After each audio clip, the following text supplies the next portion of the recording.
Hi, this is Anna Imagination with the Healing Garden, and I talk extensively on the science of healing. So, psychosis. I just looked at an article and it was all about psychosis. And okay, this ties into what my daughter and I have been talking about for the last couple of days. I was working on some math yesterday and we got into imaginary numbers and I laughed. I'm like, imaginary numbers. It's still very funny to me. We imagine them. Well, we imagine everything that's abstract. And this is when I had a massive, and I said to her, do you know what abstract is? And she's like, no. And I'm like, okay. And it occurred to me, this is not discussed. We don't do this. We don't talk about this. So now you've got this thing out there, this big thing, abstract. And no one's defined it. No one has explained it. And it's in math. It is in psychology. And it is in physics. It is physics. It is in the movie Inside Out with abstract thinking. Oh, no, I'm having abstract thought. It's in art. So we're going to talk about what is abstract. Because to not know abstract is to really be in the dark. And this is huge. Imagination is the doorway to abstract. It is the door. Imagination is our ability to visualize. And visualization is like the core ship here. Visualization and imagination. And then over here, we have something called the material world or the material plane. I like to call it the material plane. The material plane is one-dimensional. Now, before we talk about dimension, we have to define it. So says logic. So we're going to talk about what dimension actually means because science fiction has taken a lot of liberties with this word. Dimension means length, width, depth, and height. And that is all. That's it. That's dimension. It's cubed or squared. It is length, width, depth, height. Specifically, it is location in space. That is what dimension is. Space, in this case, does not mean the final frontier. Space means this empty area between my nose and the computer. Distance. Space is distance. That's what space means. So, dimension is the measurements that provide a precise location in the distance. That's all. Time is a location. The location is dimension. Time and location and dimension are the same thing. They are synonymous. There is this one picture I saw of the Big Bang. The Big Bang is X. It's a point. It's X. And we are moving away from the Big Bang. This is important to abstract stuff. As we move further away from the Big Bang, time is speeding up, which is why when you are 5, time is going really fast. Wait, no, it's the other way. Time is really slow. And then when you're 50, you're going, oh my God, everything is it 2024 already? That is because when you are born, you have an established point of time, which has been defined in your internal clock. Now, all of your measurements are now going to be off of your internal clock, which was set the day and the moment you were born. The more you age, the faster it's going to speed up because you are moving with the earth away from the Big Bang. Time, your birth date, is your location in relativity to the Big Bang. The end. That's all this is. So when you hear dimension, stop thinking about Marvel Comics, please. Stop thinking about Rick and Morty, please. That's alternate dimension. That is not this dimension. This dimension is the material world. The abstract world gets fun. Now, you have to have the ability to abstract think in order to access the abstract world. Now, a lot of people do not do this. A lot of people cannot do this. There are communication tools that we use between the abstract and the dimension in the material world that allow us to communicate between these two worlds. Metaphor is one of these languages. Metaphor is using language outside of your own dimension. Your own dimension. You have your own dimension. Remember, dimension is just your location and precise measurements in your space. That's all it is. So you have a dimension that is all yours upon yourself. It is your dimension. I have my dimension. Perspectives are dimensions. So when you are viewing your entire dimension world in your perspective, this is what I call dimension psychology. Really, this is dimension psychology. I love that word, dimension psychology. Dimension psychology. Oh, I am so going to be using this word. Like all of my work focuses on dimension psychology, which is actually perspective psychology, but dimension psychology. This is it right here. Because this math and this abstract really plays a massive role in our psychology because it's physics and it's abstract and its door is your imagination, which just so happens to be inside your head. So, schizophrenia, psychosis, and inability to determine what is real and what is not.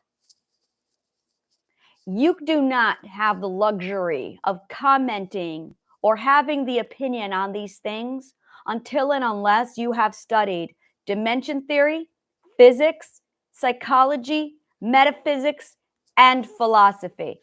After you've studied those 5 things, then you can have an opinion on this stuff. And so far, there's only one person in the world who has studied this shit. Physicists and scientists do not study psychology. Psychologists do not study anything else for the most part. So the psychologists do not know about this, and the people who know about philosophy don't study this either, and the people who study dimension don't study this either, and none of them are talking to anybody else to realize that there's dimension psychology happening here. So I'm going to say again, you need to combine physics with metaphysics. You need dimension theory. You need philosophy, specifically logic, and you need psychology. Once you have all of those 5 things, then you can understand this. So this is what's going on. You have the abstract. The abstract is not real. It is the world that exists into the world in the depths of imagination. Now, imagination opens this vast door through vision. We envision things. The most common of these things is money. Another one is time, mathematics, and imagination. These 3 things are absolutely elements that only exist because we imagine them. Without our imagination, they don't exist. They do not exist. Now, we use paper notes and coins to represent money, but it's actually not money. It's a concept. And that's really, it's called conceptualization. Abstract only exists through concepts. Now, you can use logic to prove concepts, and that's about it. If you do not have logic, you cannot theorize new concepts. Now, you can use concepts such as math, which is measured. You can use time to measure. And these are just metrics that people use to measure concepts using logic. But the majority of people cannot do this because they are concrete thinkers or literal thinkers. This does not occur, the abstract thinking does not occur in human development until much later. Let me look up when. When does a human develop abstract thinking? 12 years old. Now, 12 years old is when a child can start to think abstract. But I'm going to really clarify. Abstract thinking is not limited to age, it's intelligence. This is why a lot of people cannot think abstract. It's because they lack the intelligence of a 12-year-old. True story. Dumbing Down America. Thomas Sowell. Read it. Anyway, because of that, a lot of people are immediately grounded in the concrete world, the material plane. And they are not capable of comprehending abstract concept. Now, I'm going to be blunt. My material is 100% abstract. And mental health is abstract. The brain is material. The subconscious mind is abstract. It doesn't exist. My fucking ass, it doesn't exist. I lived in it for 32 years. Oh, it fucking exists. But it's abstract. So I had the luxury,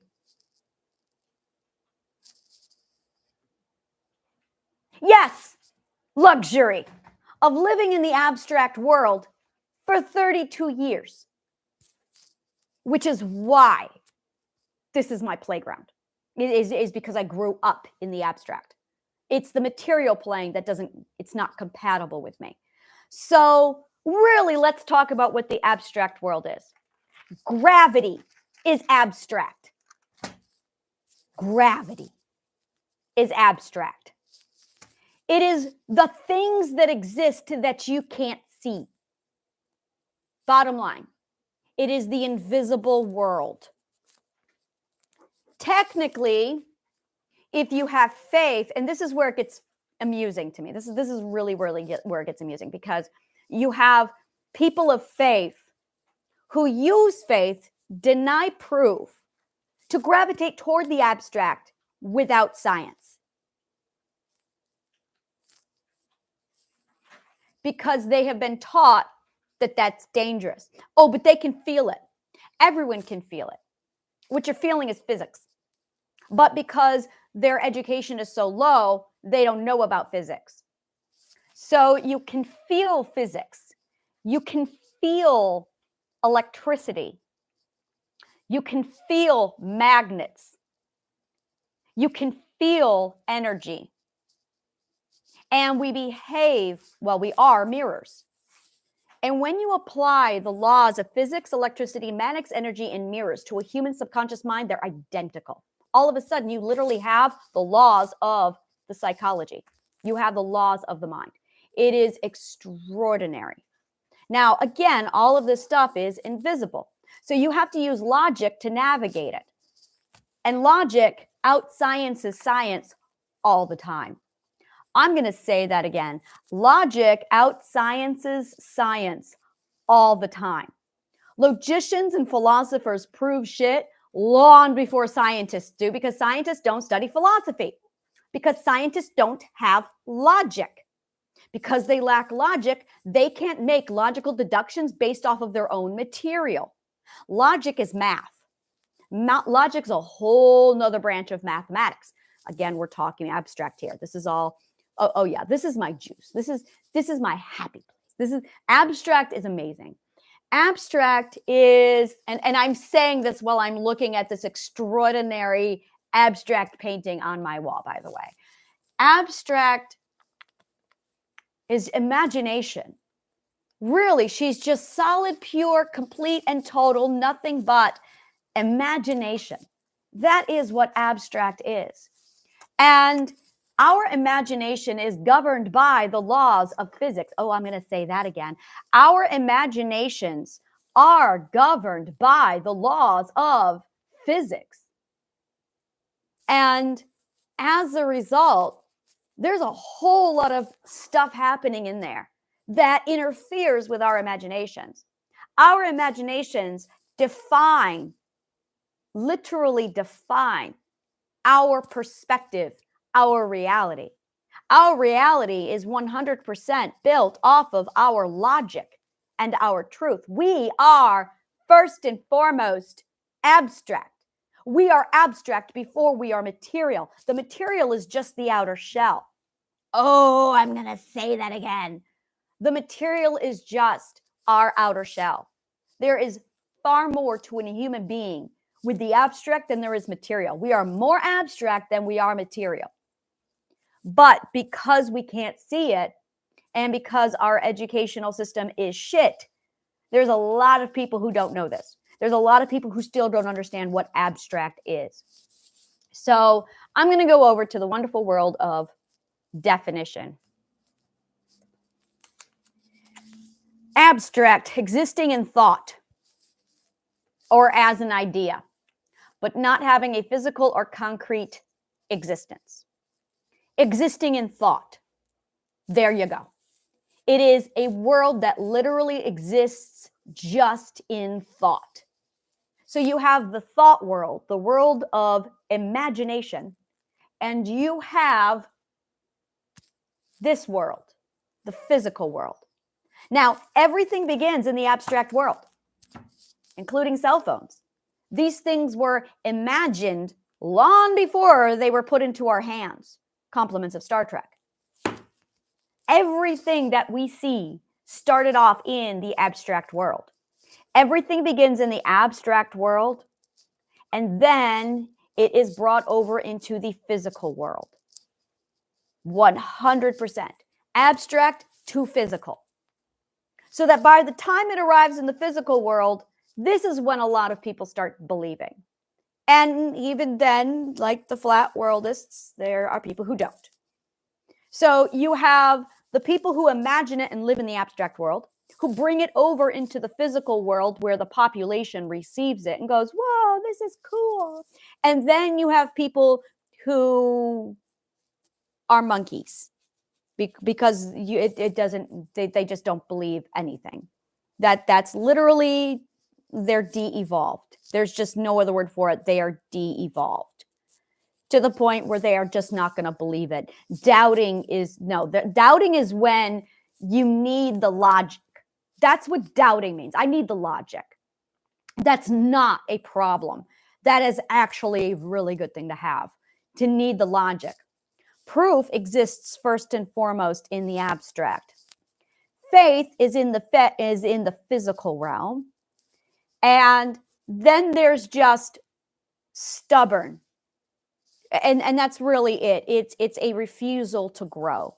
It is literally resistance to growth. And that's what that is, resistance to growth. Now, I have decided that those people are just, this is what happened to the Neanderthals. They resisted growth and they died out because survival of the adapted. If you don't adapt, you're not going to stay because evolution says so. Compliments of Darwin. So you've got that group. You have the other group where they see the physical realm and they cannot understand anything beyond the abstract or into the abstract because they lack the education. They have the concept and the mindset of a 12-year-old. Now, people who can think abstract, now you're entering into 12-year-old plus. And now you're in the abstract. Now, how deep and far you get into the abstract depends on your journey, your curiosity level. It depends on a lot. So the gateway, literally the gateway between the physical realm and the abstract realm is your imagination. And that is the very thing that our schools take away from us. So we have our schools literally destroying our gateway to the abstract world. Now, furthermore, the only thing that fuels imagination is art and creativity. It is the only thing that allows us access to this. And our adventuring spirit is 100% contributed to our comfort and safety. So if we don't feel safe, we are not going to adventure. Add in a whole lot of traumatized people, you can understand why the world is the way it is. Now you've got a lot of people who cannot imagine because they have no creativity, and you have a whole lot of people who don't feel safe. So their adventuring is going to really drop down into the resistance to growth because they're not safe enough to do so. And you have a whole lot of people who aren't art or creative, and now they can't access the abstract. But the abstract is our future, and it's where we're going. And here's the other thing. Our subconscious mind is abstract. Physics is abstract. I love to do this. Pain is abstract. So either you believe in pain and suffering or you don't, because that's abstract. Bottom line, emotions are abstract.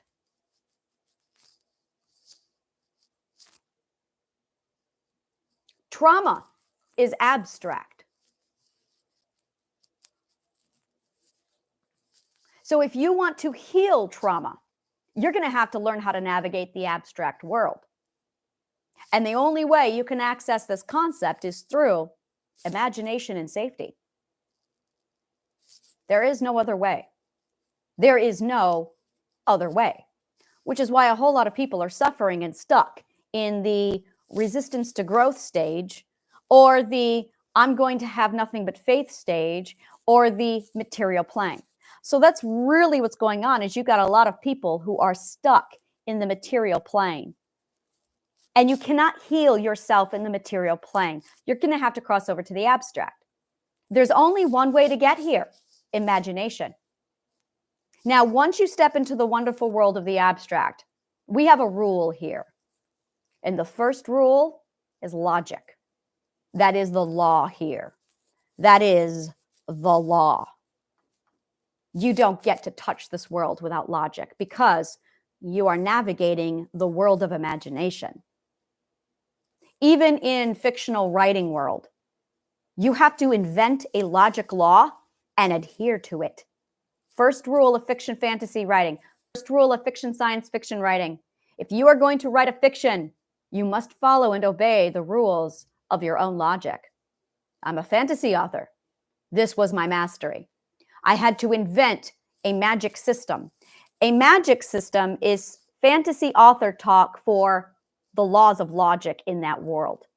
And once you invent the laws, you cannot break them.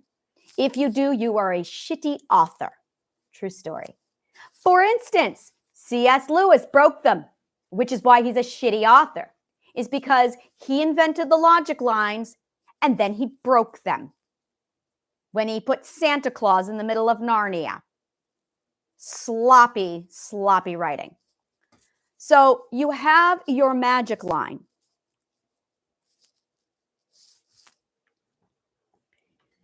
And once you have your laws of magic inside of this realm, and I hate to use the word magic because magic is second perspective talk for logic in physics.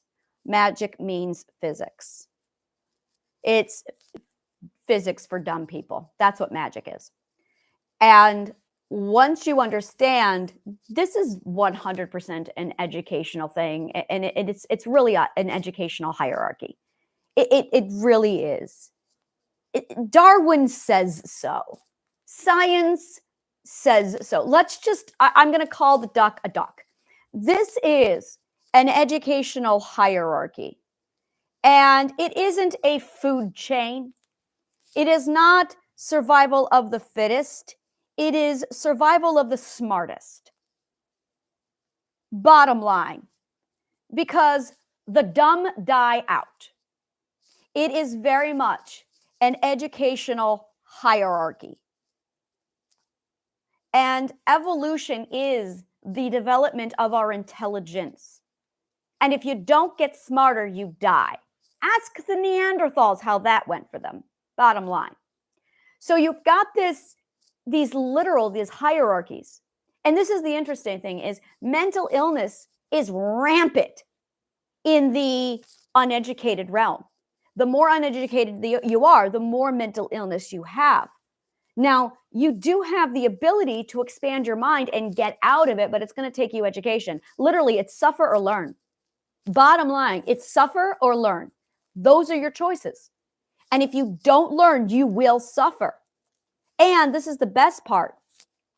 Our minds are built for learning. Our minds want to learn. We have to do it. We are starved to do it. If we don't do it, we are going to have a lot of problems. We need to do it. We want to do it. We're built to do it. And once you activate it, it takes over and it goes. It's amazing. Oh my God, I love that I just did that. Okay, so I Pavlov dogged myself this last week. I read a meme that said this girl had used snapping every time she had a positive emotion. Oh, there it is. And I went, interesting. She Pavlov dogged herself. So every time I had a happy, euphoric emotion, I would snap my fingers. So now when I snap my fingers, I get a wave of serotonin. And now I'm like, oh, I feel so happy right now. I love psychologically conditioning myself. So I'm like, wow, that was fun. It's like, whoo, I just got like, not adrenaline. It was just euphoria. I just got a massive wave of euphoria. Now I feel very, very happy just because I snapped my fingers. So it took 4 days, by the way, 4 days to condition my mind. If you want to learn how to do it, it's over on my TikTok. Oh, it feels so good. And just like whoosh, whoosh. And it takes about 30 minutes. It takes about 30 seconds to a minute for it to unleash its full dose. So I'm going to be dosed here over the next 30 minutes or 30 seconds. All right. So you have mental illness that literally is rampant among the less educated. And then the more educated you get, the more you can handle it, because you have to enter into the world of the abstract to take care of this. So abstract is the imagined world. It's conceptualization. Whee! All right. So when you conceptualize something, you are visualizing it. So this is where, and this is what make-believe is. This is absolutely make-believe.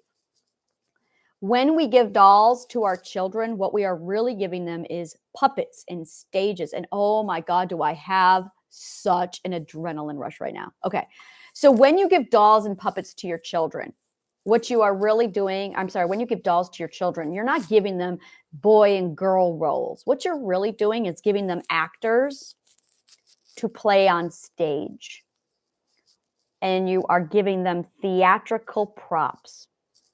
That is what you are really doing when you give dolls to your children, which is why boys play with dolls, is because they are walking into the world of theater. This unlocks the world of make-believe and story. We are story beings. We are story beings. And story is fueled by visualization, make-believe, and imagination. This is stage 1 of the abstract world. Technically, this is the door to the abstract. This is the door.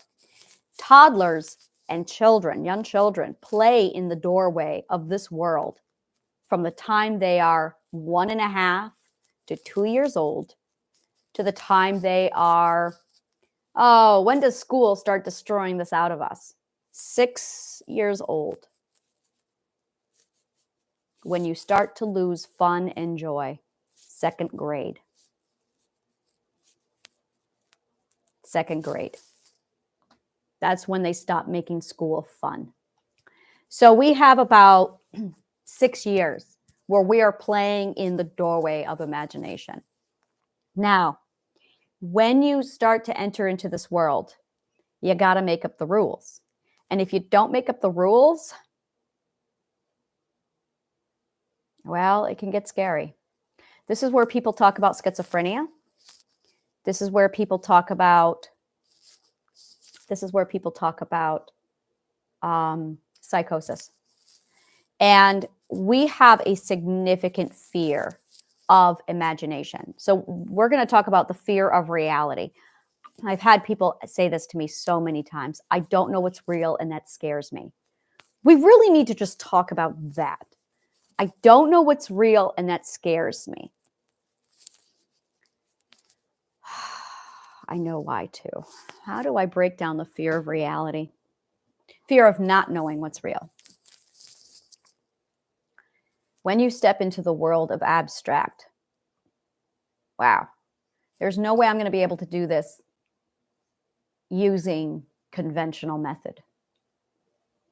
Because I'm looking into I'm in the abstract world. I live in the abstract world. Like I said, I'm still there. When I ground, I don't ground in the material plane. I used to, and it hurt me. And I couldn't figure out why. It's because I am so hardwired to abstract because I grew up there that when I ground myself, I have to ground myself in the material, in the corporeal abstract plane. I have to ground myself in the ethereal plane. And it's a completely different rule over there. It's the imagination. It's the fantasy. It's the fiction. Fiction doesn't exist. Fiction does not exist. That is a lie they tell us. Fiction is not, everything is real. Everything is real. So we are going to delve deep into existentialism. Existentialism. Oh my God, this is like my passion, my subject, the existential. The word exist is what makes up the word existential. To exist. Existence. This is the word for existential. Your existence. Let's look up the word existence because I don't even know how to begin explaining it. This is stuff that I learned when I was 12 and 15. Having objective reality. Interesting. Objective reality. Objective, we're going to talk about that, reality. The word reality. Oh, and there's the chemicals. My God, I love this. Oh, reality. Certain hormones in your brain. The world or the state of things as they actually exist. Okay, I'm just saying this word like existing is reality. Reality is existence. But neither one of them are actually being defined, as opposed to an idealistic or notional idea of them. Strongly disagree with that. And so does philosophy. All right, so let's look up the word real. Actually existing as a thing or occurring in fact, not imagined or opposed. All right.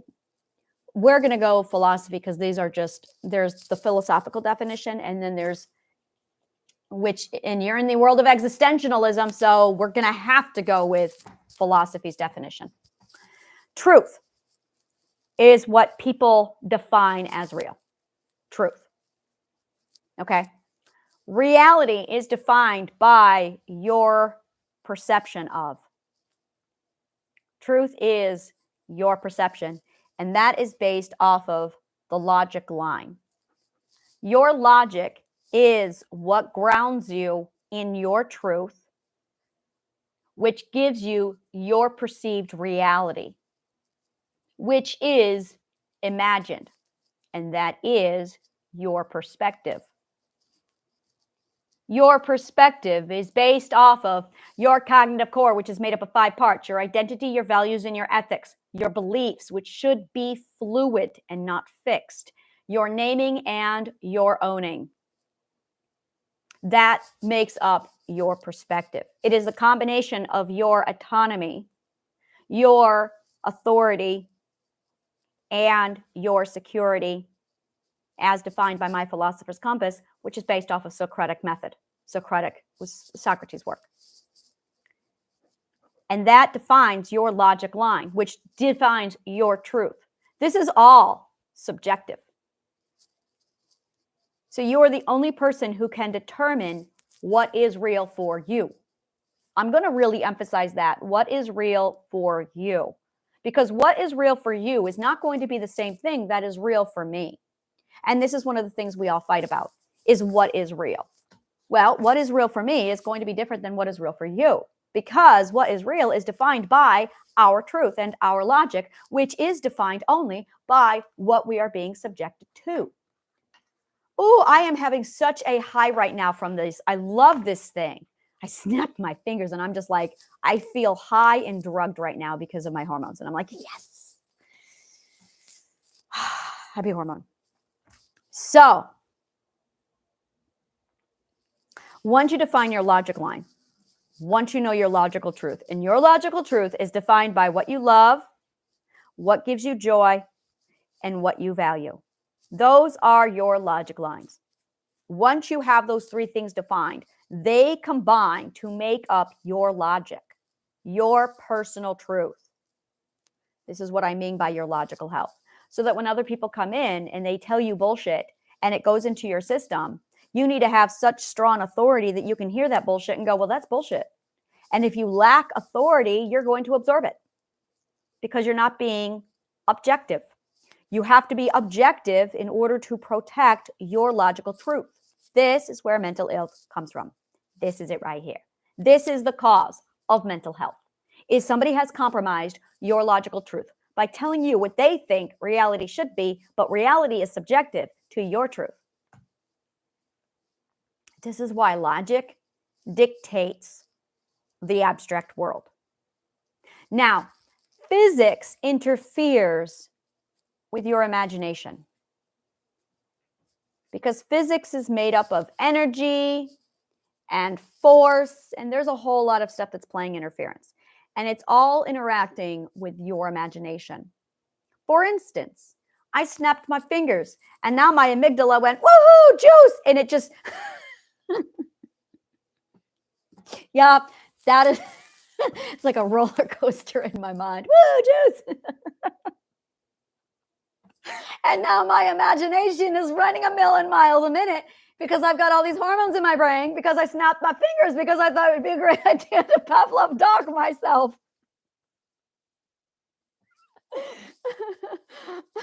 So now I've got my imagination is just wee. I literally see a roller coaster in my mind and I am just going wee through the wonderful world of the abstract. And to sharpen my logical truth, I study mathematical equations and I write out mathematical equations and I do math for fun because that calms me down because it strengthens my logical health. And it's just a metric. It's just a rhythm and a metric that soothes me. It soothes me. My comfort zone is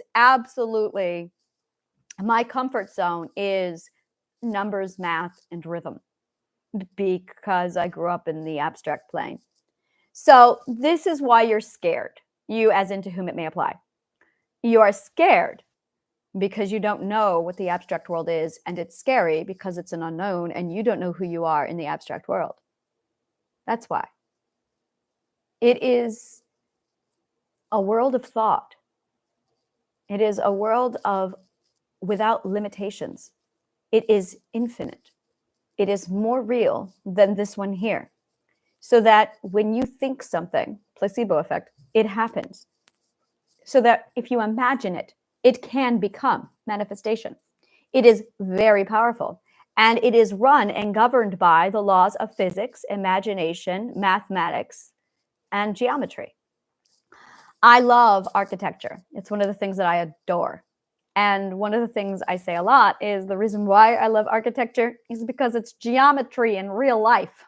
It's literally, architecture is geometry, but for reals. So you can see the geometry. Geometry is abstract. It's literally the ability to see and navigate all the force and all the thing that fills up the empty space between 2 points that are defined. I'm holding up my fingers. This is point A and this is point B. And there's a whole lot of space between this area. This area now represents a location in relativity to the Big Bang. Everything is relative to the Big Bang. It's not the start of the universe. It is the start of our calendar. It is the start of where we are. It is literally the beginning point, and everything is relative to the Big Bang. So when you give yourself time, you are actually referencing the Big Bang. When you give your birth date, you are referencing the Big Bang, your location in relativity to the Big Bang. When you look at somebody's tombstone and you see their birth date to their death date, well, that's how long they were here in relativity. That is the space in which they were here, a location in relativity to the Big Bang. When you say Neolithic time period, that is a huge arrow pointing to you are here in relativity to the Big Bang. Time is just relativity to the Big Bang. It is a location. Now, you can be in my dimension. Nobody is in my dimension. Or you can be in your dimension. You are in your dimension. Everybody is in their own dimension because your dimension is defined by your logic, your truth, or your reality. So, psychosis, I don't know what is reality. Take a knee. Take a knee. Welcome to the world of existentialism. The reason why you lose location, the reason why you're scared is because you have lost your coordinates. You've lost your coordinates. And your coordinates tells you your mathematical location in relationship to the Big Bang. It tells you where you are going. It tells you where you have been. And it tells you where you are now, all in reference to the Big Bang. It is a fucking big space out there. And it is all run on math, geometry, and physics and logic. So if you don't know who you are, let me tell you something. Who you are is actually your coordinates. You are defined by where you are. Your coordinates is your who. Your name is where you are. They are synonymous. So it's why we are scared. It's why we're lost, is because it's a huge fucking space out there. So when you have an existential crisis and you have an identity crisis, what you are really having, oh yeah, totally like hormones. What you are really experiencing is an existential crisis because you don't know where you are in relativity to the Big Bang. You're going, oh my God, I have lost myself. Well, of course you've lost yourself. You don't know your past dimension. You don't know your future dimension. And you don't know your present dimension. And a dimension is a location in relativity to the Big Bang. You're going to be fucking scared. So let's find it for you. Your name, your coordinates, is defined by your past. All of the past dimensions that define you. The what happened to you. What kind of abuse filled up your past dimensions? Now, what's really going on is your perspective. Your perspective tells you what dimensions you're in. But if you don't know your perspectives, you're not going to know. And then you have your present, which is your now. This is simply the dimension you are in at this moment. This is your point of change dimension. This is literally the moment where you can change direction. And the future is your heading. That is where you are going. That is your destination. Your past is the map of where you have been. It is your journal. And it determines where you are going. For instance, if you are located in Bermuda and you want to go to England via ship, well, I know the route you're going to have to take. You're going to have to sail from Bermuda up to North Carolina, and then you're going to have to take the current over to Boston, which is then going to allow you to ride the current over to England. There is no other way if you go up coast. The only other way you can go is around the Pacific Ocean through the Gulf of Mexico. That's a route you can take. But because of the way the currents are, you're going to have to go up to North Carolina, up to Boston, and then over to England. Now, if you are in Africa, let's say you are located in Alexandria, then you are going to have to go down Africa's coast. You're going to have to catch the equatorial currents, sail across the ocean, and land you in Bermuda, because that is the current of the ocean. I really love ships, so I studied the currents of the ships in the seas and the maps they used to take to follow those currents. You can't go any other way. It's a big circle. You have to follow these currents. So this tells you where you are and where you're going. Now, if you don't know where you are, then you don't know where you're going to get where you're going. If you don't know where you've been, you are now lost. Lost is when you lack your coordinates. And now no one can come get you, and you can't go anywhere. So defining your past is deciding where you're going to go in your future. And deciding where you're going to go in your future has to be determined by your point of choice right now in the present. So before you can decide to change your heading, you've got to figure out where you've been. This is logic. Now, where have you been? Well, you have a problem. Your problem is they lied to you. They told you you experienced X when you really experienced Y. And that's why you don't know where you are. That's it in a nutshell. That's trauma. They told you that you were experiencing X when you were really experiencing Y. They gave you false coordinates. So you're trying to process data based off of X when you should be basing your data off of Y. You have a formula in your head to figure out where you're going in life. But because it was tampered with, that's trauma, you can't figure out where you're going. All you know is your math and your logic in the present moment is telling you that you need to go X. Well, let's go B. Your destination needs to be B, but it does not correspond to your location of X.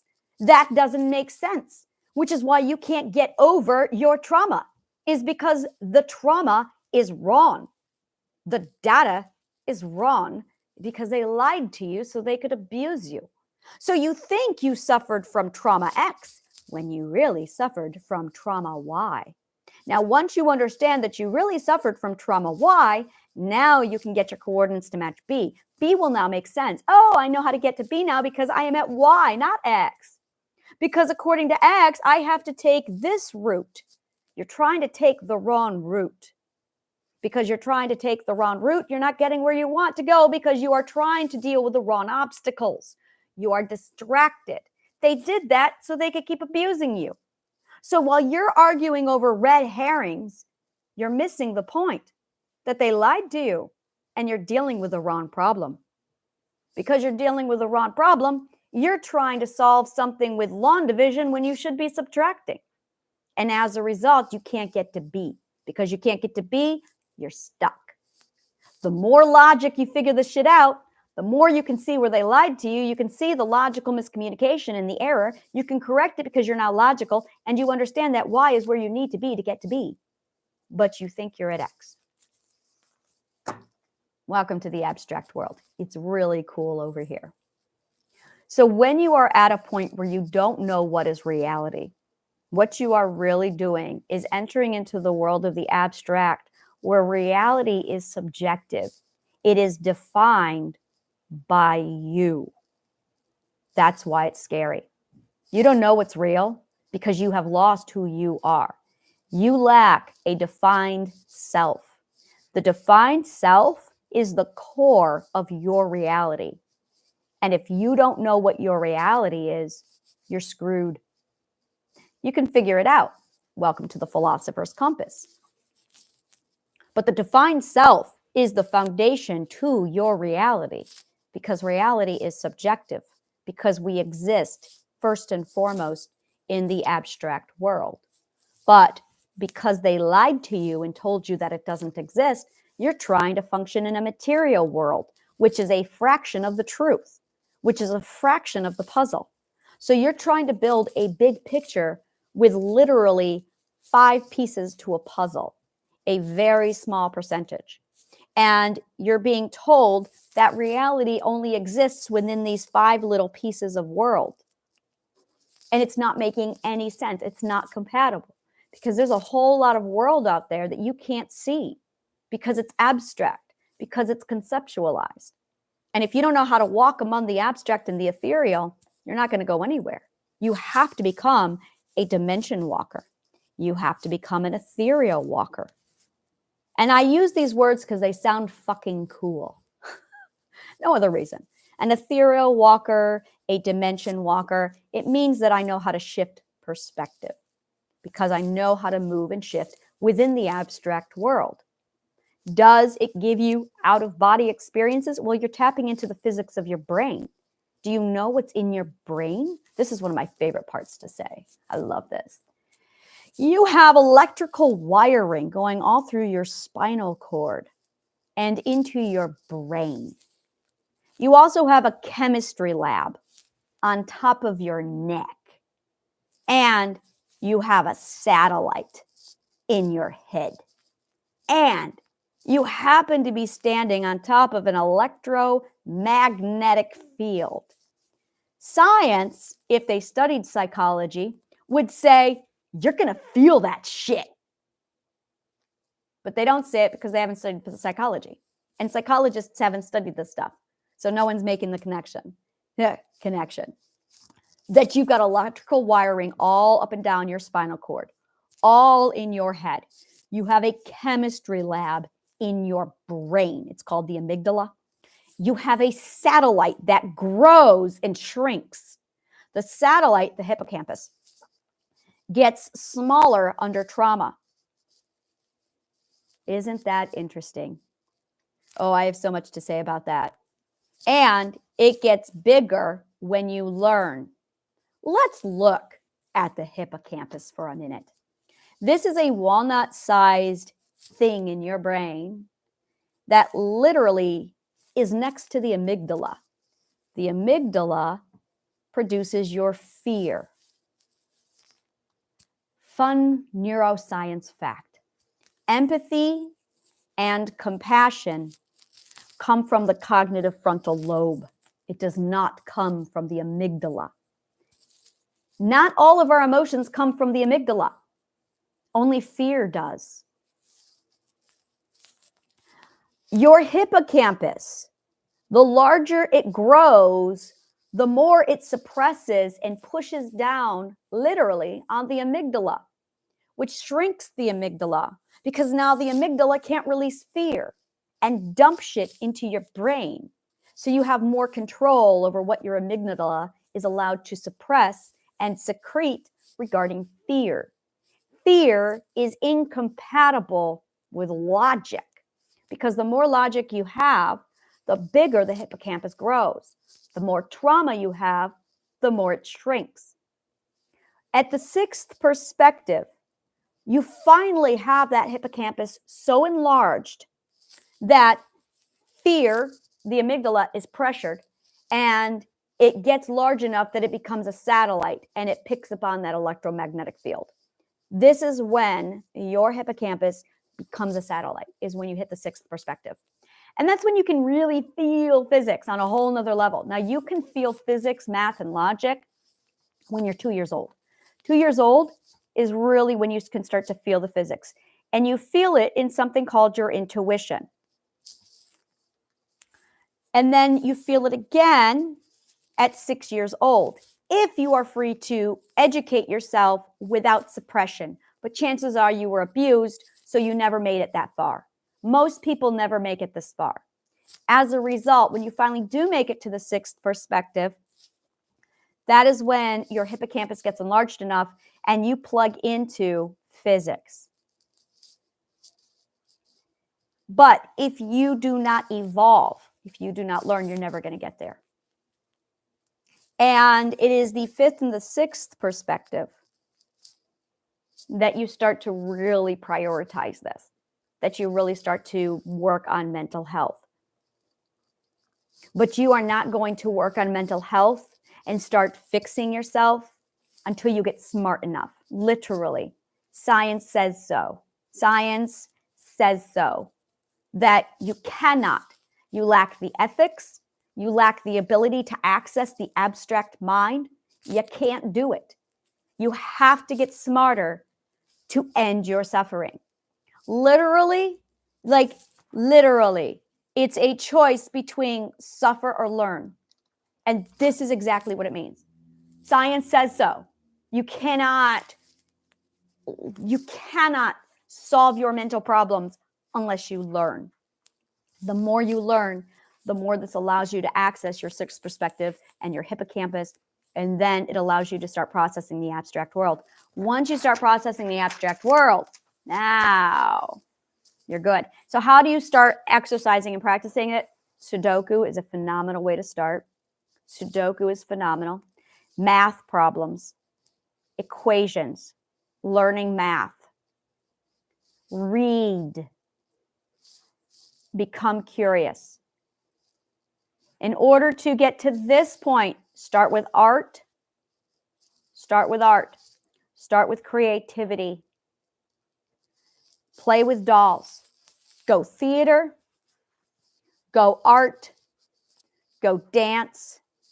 Go stage. But don't just dance, choreograph. Don't just do acting, write screenplays. Improvise. Don't just copy someone else's art, invent. Don't just read, write your own stories. This is exercising and practicing something called authority, which has the cognate of author. Author, because you are authoring your own story. I told you we're story beings.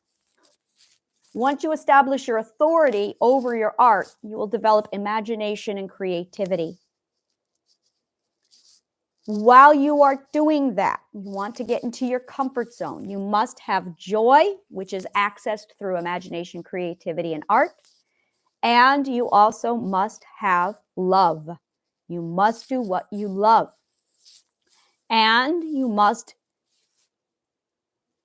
know what you value, which goes back to what kind of art you want to do, what kind of creation and invention you want to do.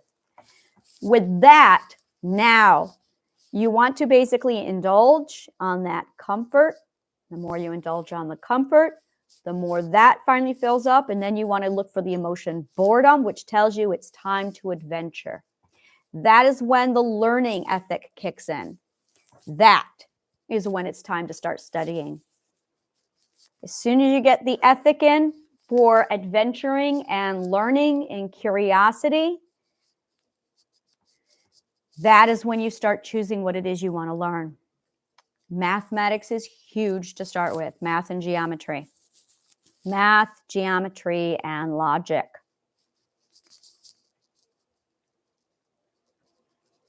And that is where you start. Now, once you are at the point of math, geometry, logic, that's where my Triadic Healing now can step in. My Triadic Healing will present you with the Philosopher's Compass. It's when you can take that and start applying all of the mathematics. It's when you start to understand existentialism, the abstract world, and what reality and truth is. But the very first obstacle that we are up against is the language. The language we use is wrong, mathematically wrong. Words are math. Words are math. Words are math. Words are math. Emotion is energy. Emotion is energy. Emotions are energy. Learning is mirrors. Learning is mirror. Optic physics. It's reflection. Emotions are energy, and they function exactly like batteries, 100%. Words are math, are logic. Words and math are the same thing, and that is logic. Interacting with relationships, socializing, and peopling is economics.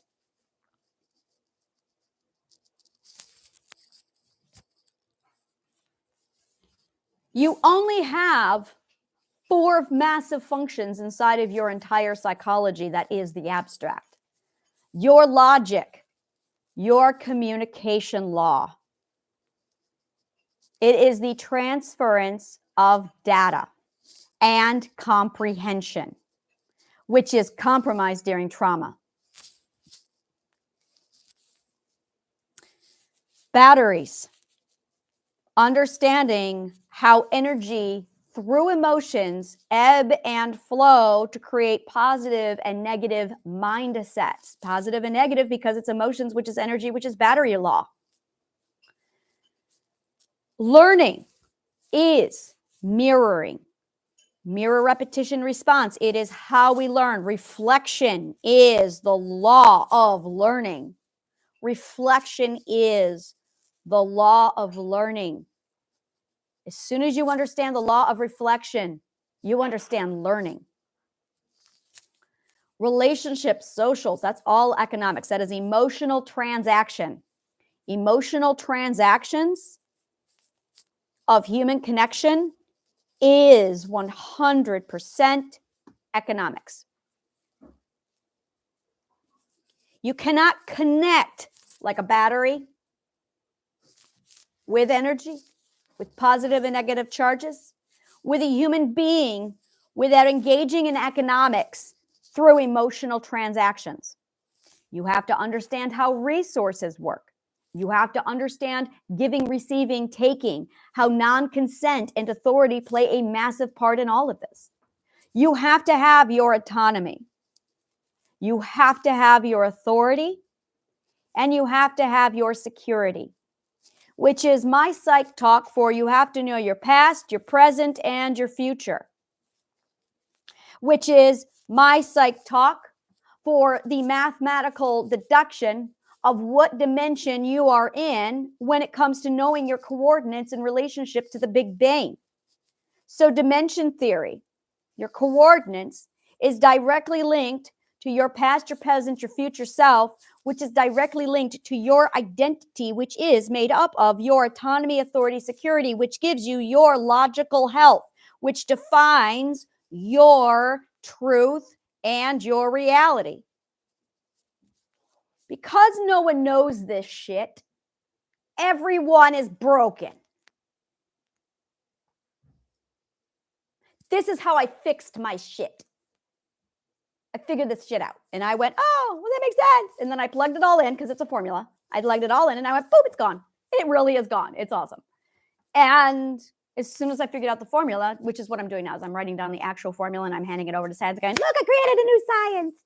But for you guys need to know this shit so you can start fixing yourselves. This is DIY. You do not need to trauma dump. You do not need to talk about all the shit that happened to you. That is dumb man psychology. I'm going to call it dumb man psychology. There's going to be like a whole dumb man psychology. And that is it. That is it right there. That is what the Neanderthals would do. Because again, this is educational hierarchy.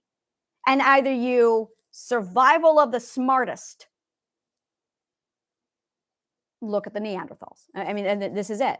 Survival of the smartest. I have no tolerance for tact. I have no tolerance for...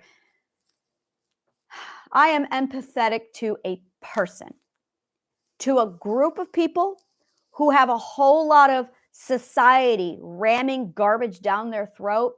I have a lot to contradict. I'm up against the contradiction of the entire world. So I can't afford tact. because I'm going up against the entire psychology of the world with science and math and logic. And if I waste my time on tiptoeing around people's emotions and the delicacy, I'm never going to override the psychological jargon that is being dumped into people's minds via classical conditioning and brainwashing. You need blunt, hardcore, solid fact, science, and truth, and blunt honesty in order to penetrate the psychology that's been done to you. That's why I'm so blunt, intense, and aggressive, is because it's not one person I'm trying to get through. It's all of them, because the psychology and the science is wrong, because scientists aren't talking to faith people who isn't talking to psychologists who aren't talking to philosophers. Yeah. And as a result, everybody's wrong. Everybody's wrong. And here's the thing. If everybody's so right, then why the fuck is there a catastrophe happening right now with the way the psychology of the world is? If everybody's right, then why is it so horrible right now? Because the science and the psychology has been wrong. Because there's a lot of education that's wrong. And it's because the scientists don't have logic. That's why logicians and philosophers are out-sciencing the scientists. And the faith people are too prejudiced because they're terrified of proof when it's symbiotic to faith. And the scientists are biased and prejudiced and snobby. And God forbid they reduce themselves down to faith, even though it's symbiotic with proof. And psychologists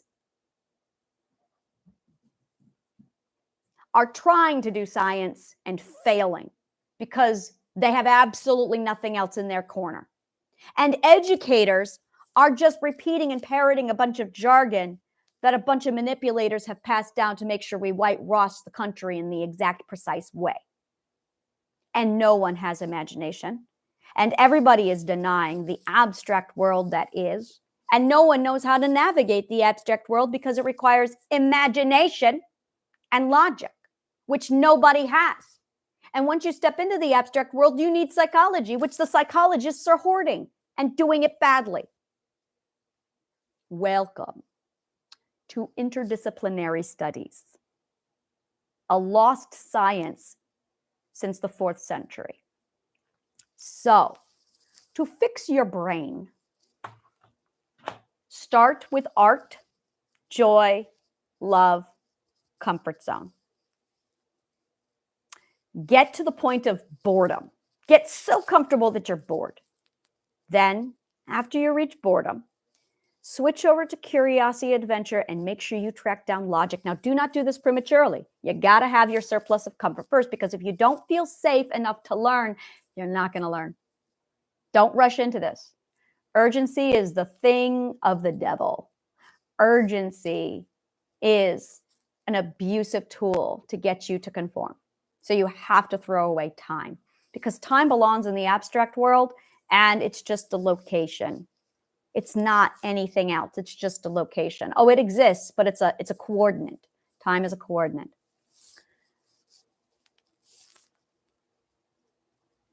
Words and math and logic are the same thing. Those are your communications. Emotions, energy, and battery literally tell you what you're feeling so that you can read your physics, literally, so you know what to do to complement your logic line. The learning and the laws of reflective and optic physics tell you precisely who should be around you, because you're going to reflect them and they're going to reflect you. And if you understand how reflection works in optic physics, you're going to take that a whole nother level of serious. But in order to pull this shit off, you need a defined autonomy, authority, and security, which is your identity, which is your past, your present, and your future, which is dimension theory and your coordinates. That's how all this stuff is linked.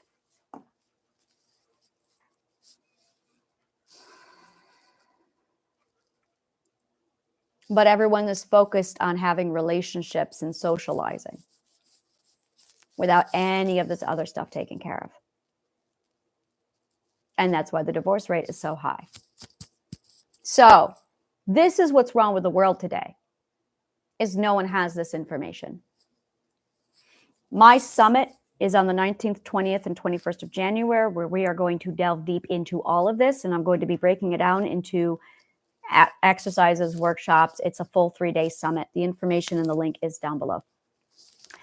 Thank you so much for your audience, and may the kindest of words always find you.